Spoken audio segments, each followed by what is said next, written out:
교우들 중에 현재 건강이 안 좋은 분들이 있습니다. 상황에 따라서 입원하기도 하고 수술을 받기도 하고 키모나 방사선 치료를 받기도 합니다. 또 교우들 중에 연로한 분들이 많습니다. 나이가 들면 면역이 떨어져서 쑤시고 아픈 곳이 많아집니다. 잘 보이지 않고 잘 들리지 않습니다. 마음은 원인데 몸이 따라주지 않다 보니까 자주 넘어지기도 합니다.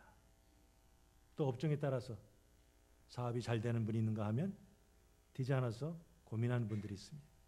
또 일은 되는데 너무 고되다 보니까 힘들어하는 분들도 있습니다. 자, 우리의 의지와 상관없이 이런 일들이 벌어질 때 어떻게 하십니까? 고난의 끝이 보이지 않을 때 언제까지 일해야 하나 하는 생각으로 절망이 되기도 합니다. 그러나 힘들지라도 소망을 가지고 믿음으로 주님을 붙들 때 지금은 메스업 상태에 있고 하는 일이 바닥을 쳐도 또 반전을 기대합니다. 사도 바울은 수많은 고난 속에서 사실은 우리 예수님의 제자들보다 더 많은 고난을 사역 가운데 받았습니다. 그러나 그런 속에서도 자기에게 능력을 주시는 그 주님을 붙들었기에 바울은 언제나 긍정적인 자화상을 가질 수 있었습니다. 죽은 자 같으나 보라 우리가 살아있고 징계를 받는 자 같으나 죽임을 당하지 아니하고 근심하는 자 같으나 항상 기뻐하고 가난한 자 같으나 많은 사람을 부유하게 하고 아무것도 없는 자 같으나 모든 것을 가진 자로다. 고린도후서 6장 9절 10절에서 고백하고 있습니다. 자신은 어려우면서도 때마다 시마다 베푸신 하나님의 그 위로를 체험했기에 풍랑 가운데서도 그 평안을 경험했기에 오히려 성도들에게 당신들도 마음을 넓히라. 환경에 눌리지 말고 도리어 맡긴 사명 끝까지 감당하라 권면하고 있습니다. 하나님은 우리에게 감당할 시험만을 허락하십니다. 다른 말로 하면 감당할 만하니까 그런 고난을 허락하신다는 말입니다.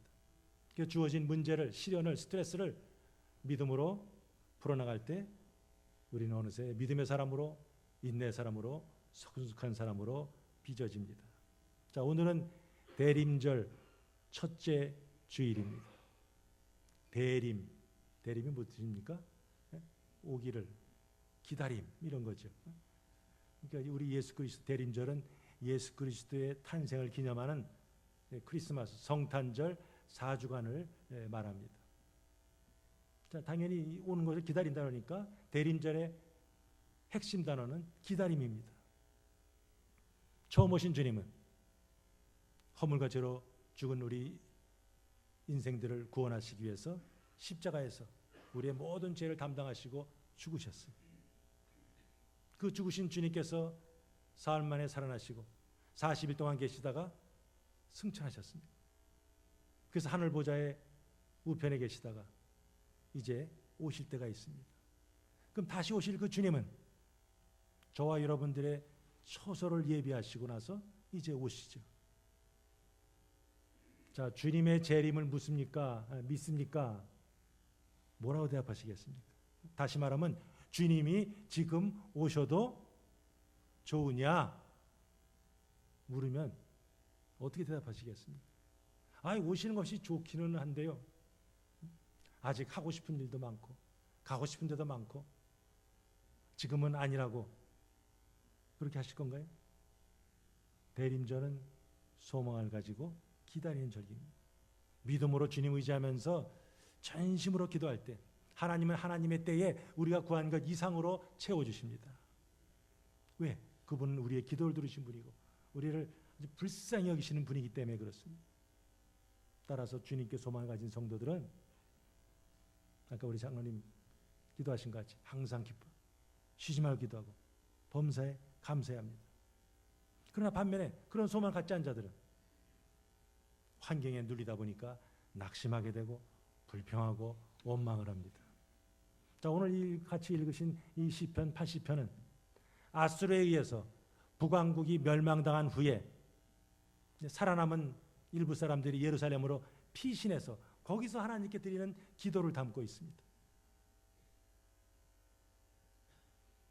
특별히 3절, 7절 또 마지막 19절에 보면은 후렴구입니다. 거기 보면 하나님이여 3절에 7절에도 만군의 하나님이여 우리 19절에도 보면 만군의 하나님 여호와여 점점 살을 붙여가지고 이 기도에 대한 간절함을 더하고 있습니다.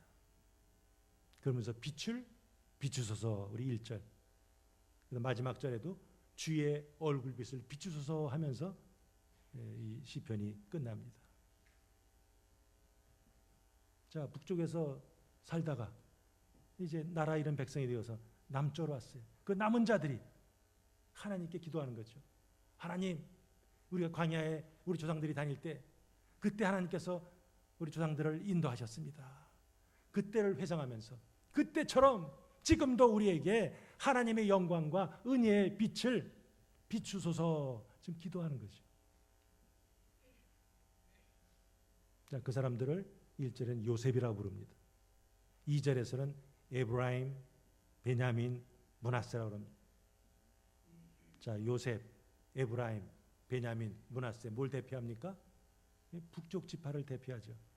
근데 우리 잠깐 좀 질문 던지시는 게 베냐민, 남쪽 유다 왕국의 주 지파가 뭐예요? 유다 지파와 베냐민 지파니.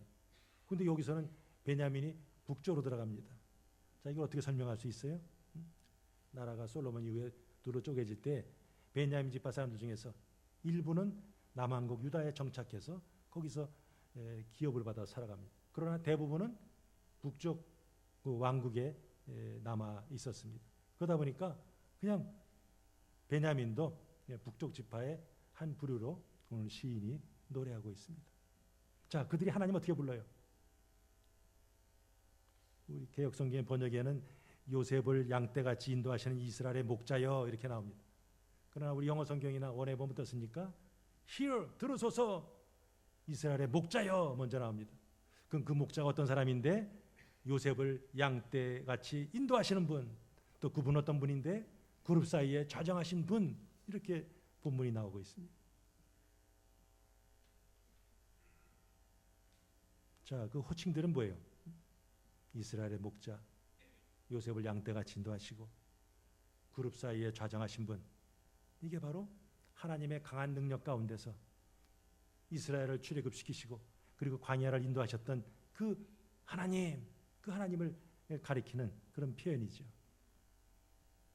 자, 이스라엘 백성들이 광야 여정 가운데 농사를 지었습니까? 질 수가 없죠. 그냥 구름 기둥이 낮에 딱 떠오르거나 밤에 불 기둥이 딱 떠오르면 어떻게 돼요? 이거 이제 갈 때가 됐나 보다. 그래서 부지런히 텐트를 개가지고 어깨에 메고 움직입니다. 그러다가 구름이나 불기둥이 쫙 내려오면 여기 머무나 보다. 거기 머물죠. 그러나 언제까지 하나님께서 미리 기약을 주시지 않습니다. 그러니까 마냥 기다려야 돼. 자, 그럼 언제 떠날지 모르는데 어떻게 농사를 짓습니까? 그러다 보니까 하나님께서 아침마다 만나를 내리셨어요. 자, 만나의 뜻이 뭐예요? What is this? 이거지. 뭐냐? 한 번도 본 적이 없는데 신기하네. 이게 뭐지? 그게 바로 만나란 뜻이에요. 그러나 만나만 먹으니까 이스라엘 백성들이 불평합니다. 이건 뭐 매같이 만나만 먹고 좀 고기 좀 먹었으면 좋겠다. 그러니까 뭐예요? 하나님께서 그냥 메추라기를 그들에게 부어주셨어요. 자, 이와 같이 하나님께서는 그 광야전 가운데 이스라엘의 모든 필요를 아시고 채워주시고 그들을 양떼같이 인도하셨습니다. 그 다음에 그룹 사이에 좌정하신 이, 그 그룹이 무슨 뜻이에요? 뭐 영어 단어 그룹 그 뜻입니까? 천사죠, 천사. 지성소 안에 하나님의 박스가 있어요. 그 박스 이름 뭐라고 불러요? 법궤 혹은 언약궤 이렇게 부르죠. 그러니까 언약궤 위에 상징적으로 임재하시는 하나님, 그게 바로 그룹 사이에 좌정하신 이를 가리킵니다. 그 박스를 또 속죄소라 부르죠. 그러니까 이 박스니까 거기 덮는 덮개가 있어요. 그 덮개가 천사 형상으로 되어 있습니다. 그래서 천사 형상으로 날개를, 두 천사가 날개를 쫙 펴고 있어요. 그 천사를 그룹이라 부릅니다. 그 그룹 둘이 그 법궤의 그 뚜껑을 딱 덮고 있는 그런 형상이죠. 그러니까 하나님의 임재에 상징할 수 있는 그 법궤, 법궤는 이스라엘 백성들이 텐트를 칠 때나 행진할 때나 어디나 그들 가운데 있었습니다. 그래서 하나님께서 출애굽기 25장에서 말씀하십니다. 거기서 내가 너와 만나고 속죄소 위, 곧 증거궤 위에 있는 두 그룹 사이에서 내가 이스라엘 자손을 위하여 내게 명령할 모든 일을 내게 이르리라. 하나님께서 임재하셔서 모세에게 말씀하면 모세는 이스라엘 백성들에게 전달하고 그 백성들은 예 알겠습니다 하면서 순종할 때 거기에 하나님의 영광이 나타납니다. 또한 행진할 때도 바로 언약궤가 에브라임, 베냐민, 므낫세 지파 바로 앞에서 딱 행진합니다. 그러면 그 법궤에 갈 때 아무리 대적들이 몰려든다 할지라도 하나님은 걷는 가운데 그들을 칩니다. 사실 이스라엘은 얼마나 오합지졸이에요. 400년 동안 노예로 있었어요. 노예. 그들이 무슨 정규 군대도 아니에요. 오합지졸입니다.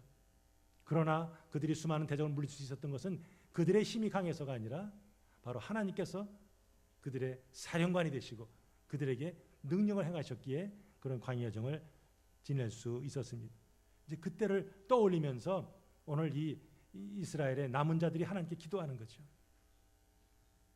하나님, 우리 이스라엘을 돌이키시고 그리고 주의 얼굴빛을 비춰 주옵소서 기도하는 거죠. 돌이키는 건 뭐예요? 지금 우리가 엉망진창 됐습니다. 나라 잃은 백성이 되었습니다. 우리를 회복시켜 주옵소서. 그게 돌이킨다는 말이죠. 그리고 하나님 얼굴을 비추는 건 뭐예요?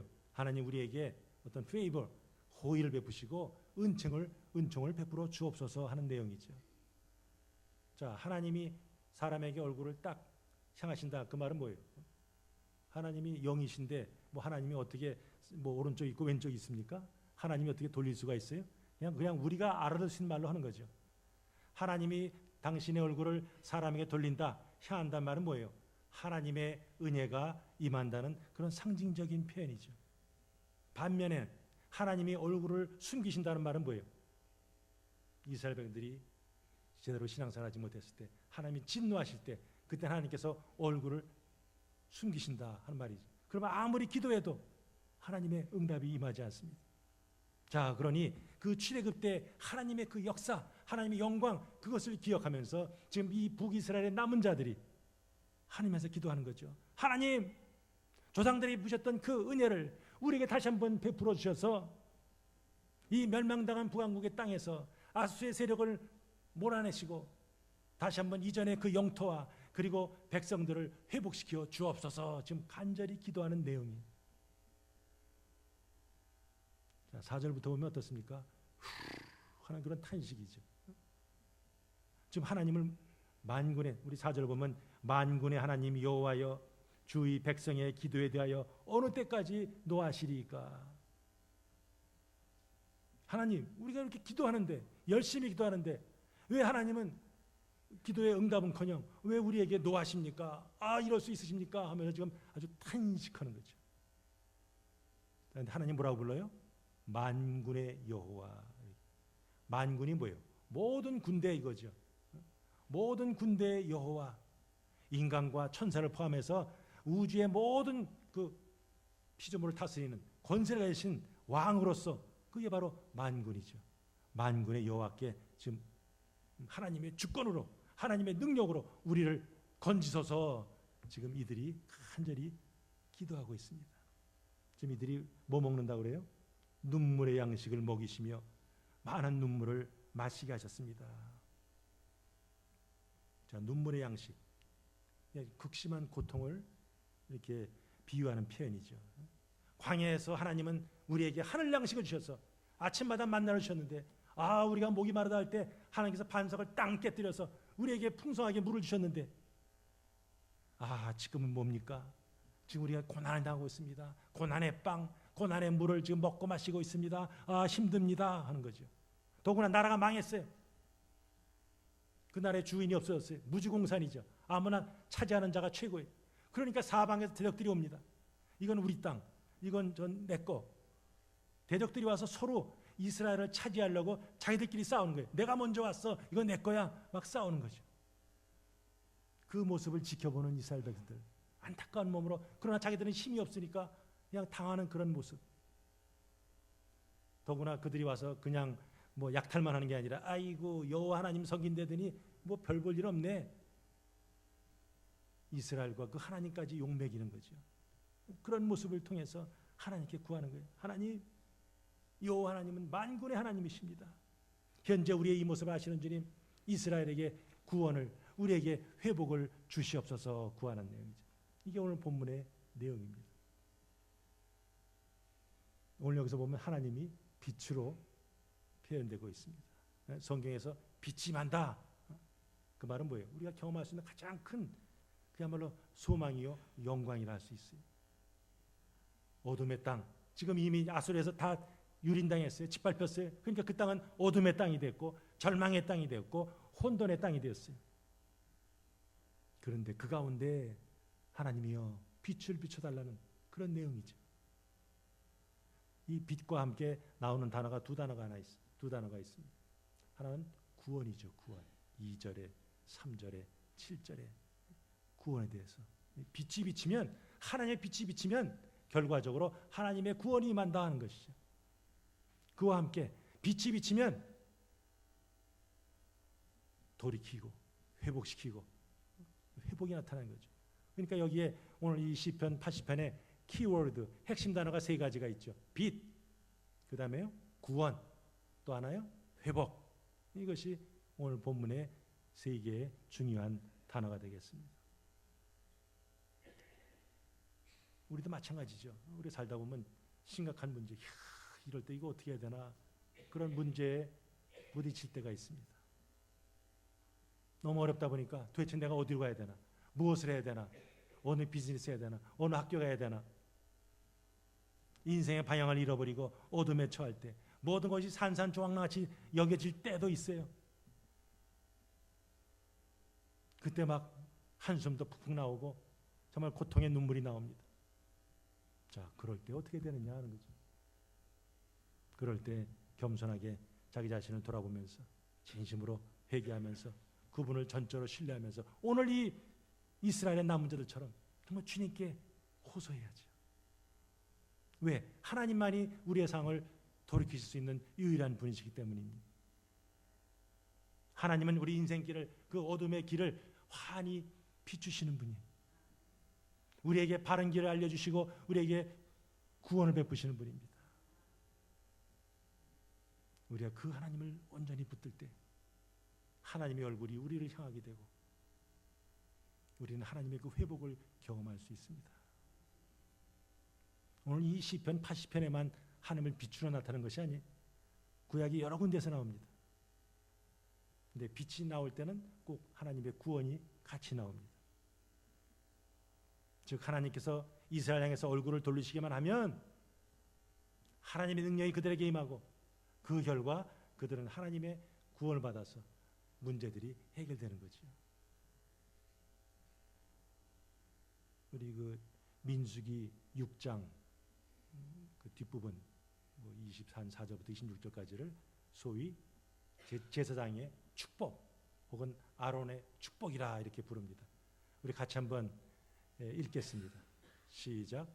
여호와는 내게 복을 주시고 너를 지키시기를 원하며 여호와는 그의 얼굴을 내게 비추사 은혜 베푸시기를 원하며 여호와는 그 얼굴을 내게로 향하여 드사 평강 주시기를 원하노라 그랬어요. 제사장이 축복하면 축복은 누가 한다고요? 사람이 하는 거예요. 그럼 하나님 뭐 하세요? 하나님이 축복하시는 분이에요? 하나님은 복을 주시는 분이에요. 복의 근원이니까 우리가 그 하나님께 간절히 복을 빌면 하나님께 들으시고 그리고 하나님께서 우리에게 복을 주시는 분이에요.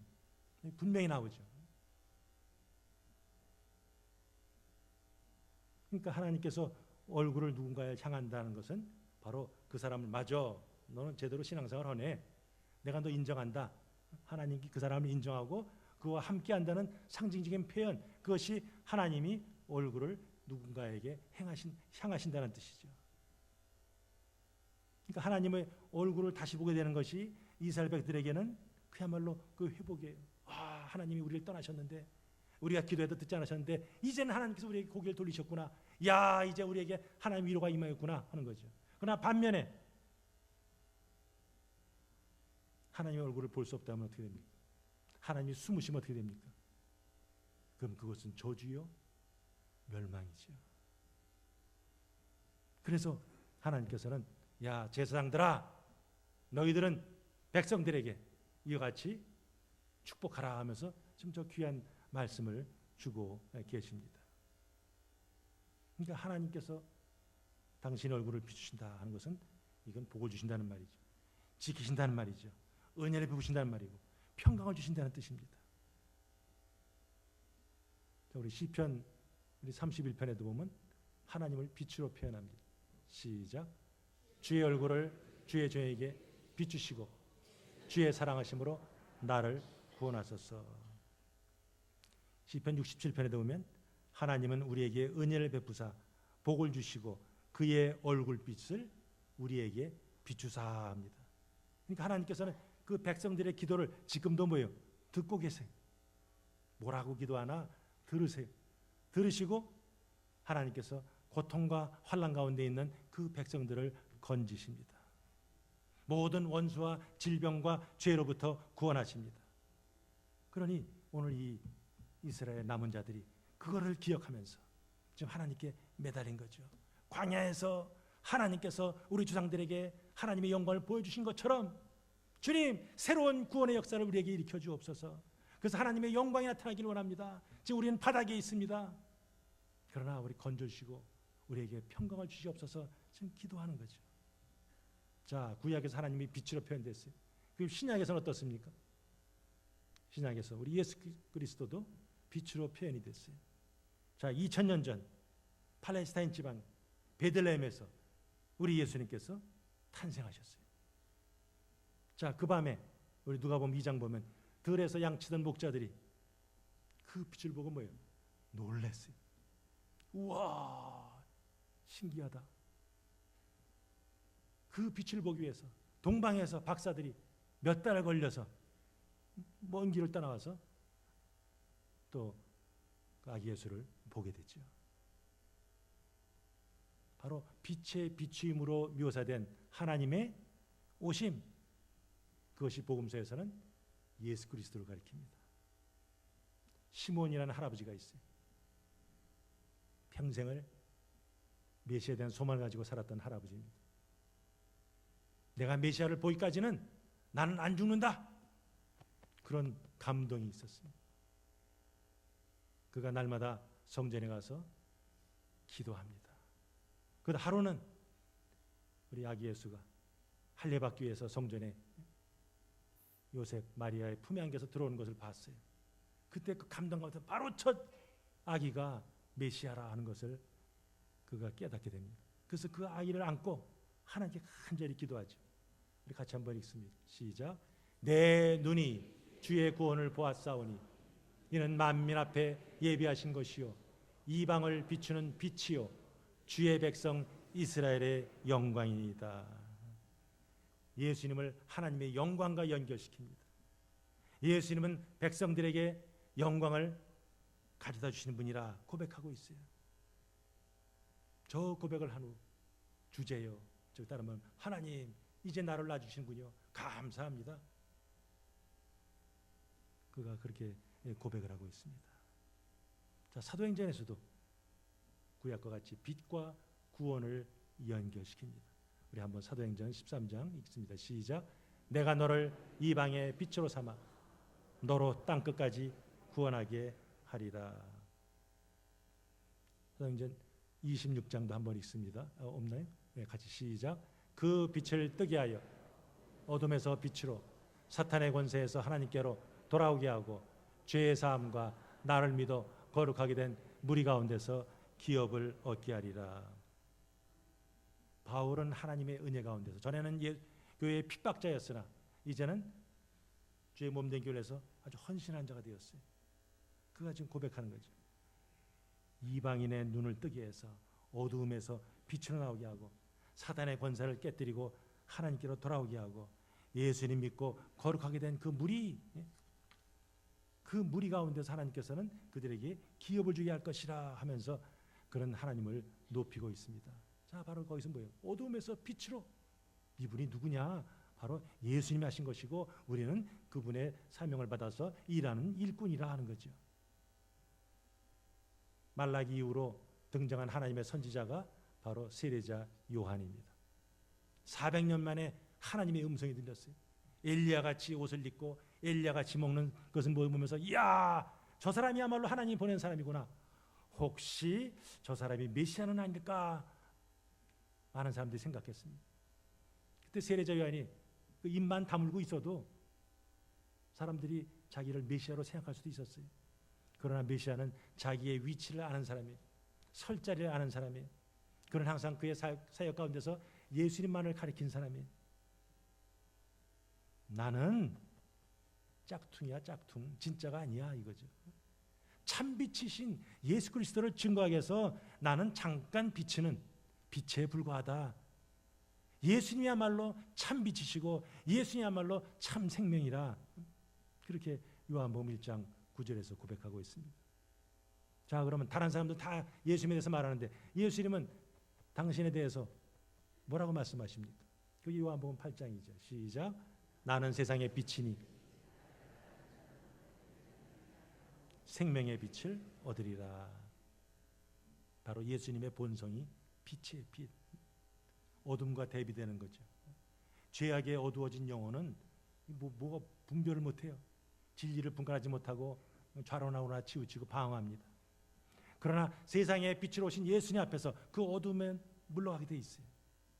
그러니까 예수님을 믿고 따르는 자들은 더 이상 어둠에 다니지 않고 생명의 빛을 얻게 된다. 나는 세상의 빛이니까 나를 믿으라. 주님께서 선포하고 계십니다. 자, 그럼 이 자리에 계신 분은 어떻습니까? 모태신앙도 계시고 50년 전에 30년 전에 학창시절에 믿은 분도 있겠고 최근에 믿은 분도 있을 거예요. 자, 그럼 믿기 전에 우리의 모습은 어땠습니까? 특히 한국에서 6.25를 지나시고 경제 어렵던 때를 지나면서 당시에는 믿기 전에는 어떻습니까? 먹고 사는 문제가 절박하다 보니까 이 문제만 해결되면 나는 행복할 텐데 난 이것이 없어 불행해. 이런 생각을 했겠죠. 그런 삶을 살 때는 내 목표를 이루는 것이 행복이라 생각했을 거예요. 돈을 많이 벌어서 남부럽지 않게 좀 떵떵으로 살면 나는 건 아주 성공한 인생이라 생각했을 거예요. 뭐로 가도 서울만 가면 돼. 목표를 이루기 위해서는 수단과 방법을 가리지 않아도 됨. 그것이 우리가 가진 생각이었어요. 그런 상황 속에서는 옳고 그름, 윤리, 도덕 이게 다 거추장스러운 얘기죠. 그런데 그런 자에게 하나님의 생명의 빛이 쫙 쪼였습니다. 그러다 보니까 그동안에 내가 살아왔던 방식이 이게 부끄럽게 느껴지는 거죠. 과연 뭐가 가치 있는 삶인가? 뭐가 의미 있는 삶인가? 그것을 생각하게 됐어요. 요한복음 12장 46절 보면 나는 빛으로 세상에 왔나니 무릇 나를 믿는 자로 어둠에 거하지 않게 하려 함이라. 그게 바로 주님이 오신 목적이죠. 어둠에 거하던 백성들을 끄집어내서 빛 가운데로 지나게 하는 것이 주님의 오신 목적이에요. 그 의도 가운데 저와 여러분들이 택함 받아서 이제는 어둠의 자식이 아니라 빛의 자녀가 되었어요. 그렇다면 대림절을 맞이하는 우리가 어떠한 자세를 가져야겠습니까? 아까 소두에 말씀드린 것 같이 대림절은 주님의 오심을 기다리는 그런 기간입니다. 그럼 주님이 오신다는 게 뭘 뜻합니까? 예수님은 이미 2000년 전에 오셨는데 왜 다시 또 주님을 기다리러 갑니까? 두 가지 의미가 있어요. 첫 번째는 주님께서 오늘 우리 한 사람 한 사람에게 찾아오신다는 거죠. 주님이 오셨어도 우리가 그분을 개인적으로 만나지 못한다면, 그분이 나의 주님이 되지 못한다면 예수님의 오심은 우리와는 아무런 상관이 없는 사건이죠. 2000년 전에 주이씨가 왔다가 한 30여 년 살다가 죽었대. So what? 이렇게 되는 거지. 그런데 그 대림절은 바로 예수님이 오셔서 십자가에 죽으시고 다시 산 것이 바로 우리를 위한 사건이라는 것을 깨닫는 그런 계절이라는 거죠. 그리고 그 왕년에는 깨달았는데 이민생활 정신없이 살다 보니까 이제 그게 흐려졌는데 그것을 다시 한번 되새기는 그런 기간이라는 거예요. 두 번째는 이 대림절은 다시 오실 예수님을 기다린다는 의미가 있어요. 자, 부활 승천하신 후에 하늘 보좌 우편에 계시면서 저 여러분들 위해서 중보기도 하시다가 이제 또 하나님의 정한 때에 이 땅에 다시 오십니다. 자, 예수님 다시 오실 때 이 세상은 지금 우리 눈에 보이는 이런 세상이 아니죠. 새 하늘과 새 땅으로 바뀌죠.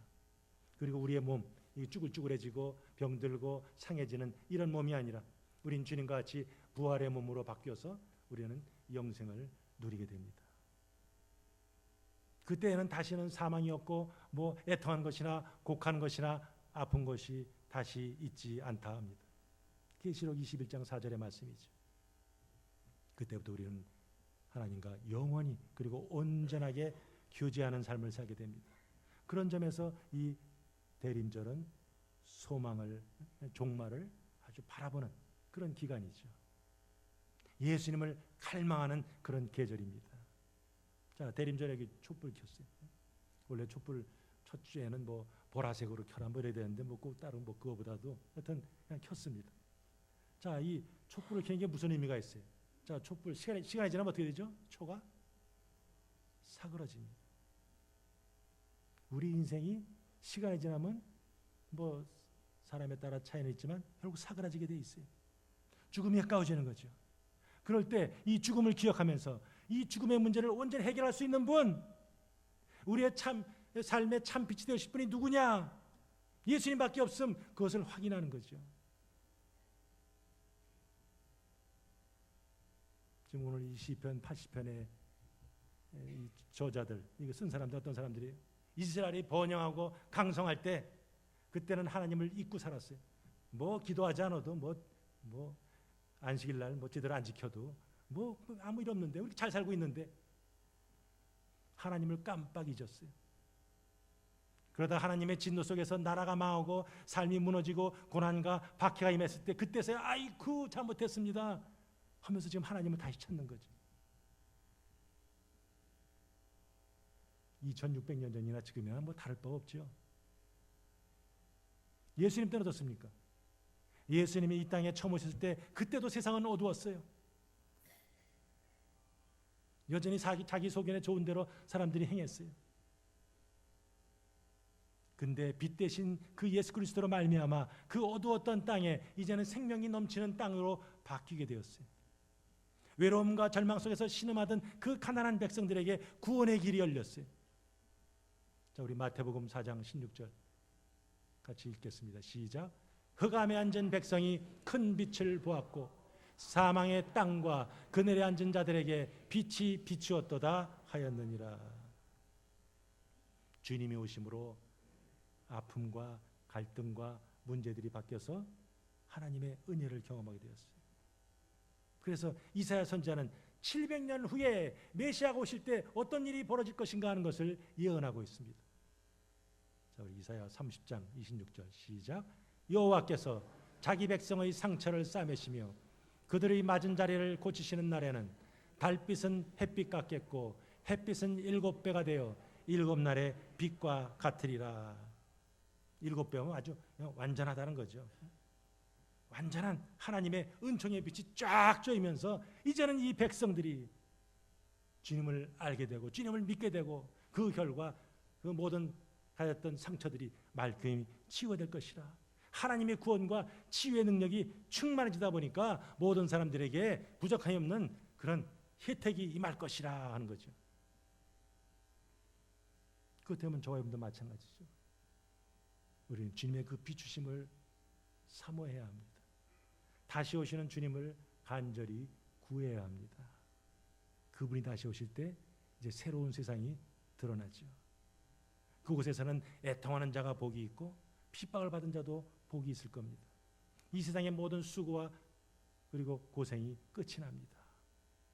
그때의 모습을 또 이사야 선지자가 예언합니다. 시작. 다시는 내 해가 지지 아니하며 내 달이 물러가지 아니할 것은 여호와가 내 영원한 빛이 되고 내 슬픔의 날이 끝날 것임이라. 다가오는 구원의 세대, 그 마지막 때에는 여호와께서 빛이 되신다. 해와 달 뭐 밝기는 밝지. 그러나 그것과는 차원이 틀려. 더 이상 그것들은 필요가 없음 이거죠. 그분이 예루살렘의 해와 달이 되셔서 비추시기에 더 이상 이제는 어둠이 틈을 타지 못한다는 거예요. 그분이 예루살렘의 영광이 되어서 영원히 빛을 비추시기에 이제 예루살렘은 더 이상 슬퍼할 일이 없을 것이라 하는 거죠. 자, 이 예루살렘에 약속된 그 영광이 교회로 계승되었어요. 성도가 이 땅에서 고난 경험하는 이런 고난, 이런 역경, 이 역경 속에서 궁극적으로 성도들은 영광의 자리로 갑니다. 우리가 예수를 믿는다고 해서 즉시로 모든 문제가 해결되고 하는 삶마다 그냥 돈이 잘 벌리고 항상 육신이 강건하고 그렇진 않아요. 때로 우리에게 사도 바울의 어떤 육체의 가시와 같이 이런 고난들이 있어요. 그러나 그 고난을 정말 믿음으로 주님 붙들면서 인내하면서 참아가는 가운데 학생들이 수많은 문제를 풀면서 실력이 향상되듯이 우리가 그 고난을 믿음으로 극복할 때 하나님의 위로가 대단한 거죠. 현재와는 비교할 수 없는 그런 놀라운 하나님의 위로가 우리에게 임합니다. 사랑하는 성도 여러분, 지금 당면한 현실이 어렵다고 생각합니까? 한숨만 푹푹 나옵니까? 고통과 절망 속에 계십니까? 언제까지 내가 침상에 누워 있어야 되나? 투병 생활이 힘드십니까? 이스라엘의 하나님은 바로 우리의 하나님이십니다. 이스라엘 목자이신 하나님은 바로 우리의 목자이십니다. 우리 인생이 회복되는 것은 전적으로 그분께 달려 있어요. 하나님이 함께 하시면 놀라운 능력을 보여주셔서 우리를 복된 인생으로 바꾸십니다. 저와 여러분들은 이 하나님의 은혜와 그리고 그 긍휼을 의지해야 합니다. 그분 속에 빛이 있고 그분 속에 구원이 있고 그분 속에 회복이 있습니다. 바로 예수님께서 우리에게 영원한 빛이 되신다, 구원이 되신다, 회복이 되신다. 이게 바로 가장 기쁜 소식이죠. 전에 우리는 빛보다 어둠을 좋아했던 사람들이, 그러나 이 대림절은 다시 한번 주님을 소망 중에 바라보면서 우리는 누군가 우리의 정체성을 다시 한번 드러내는 귀한 계절입니다. 주님을 우리의 심령 가운데, 우리의 가정 가운데, 우리의 기업 가운데, 우리의 교회 가운데 모시면서 정말 구원으로 생명으로 충만하시기를 주님의 이름으로 축복합니다. 주님의 다시